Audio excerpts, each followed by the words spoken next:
Stories PH.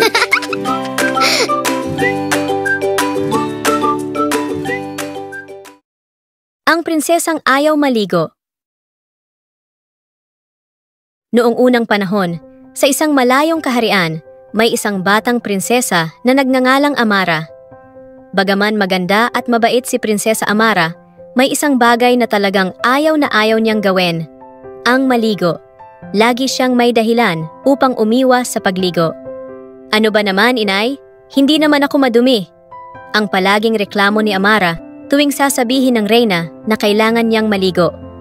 Kahit ipaliwanag ng kanyang ina kung gaano kahalaga ang kalinisan, hindi nakikinig si Prinsesa Amara. Makalipas ang ilang araw, napansin ng mga taong bayan na hindi na bumabati si Prinsesa Amara tuwing siya ay dumadaan. Ang totoo, natutunan na ng mga hayop at mga tao sa palasyo na iwasan siya dahil sa hindi kanais-nais na amoy niya. Nang maramdaman ni Amara na nag-iisa na lamang siya at wala nang nakikipaglaro sa kanya, nagsimula siyang magtaka.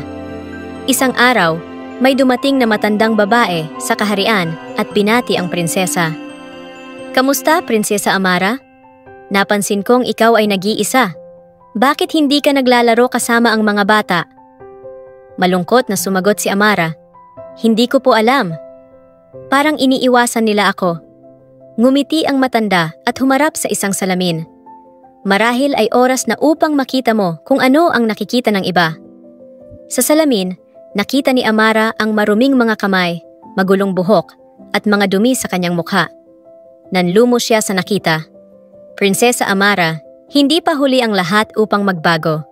Ang pagiging malinis ay hindi lang para sa iyong sarili, kundi para rin sa respeto sa iba," paalala ng matanda.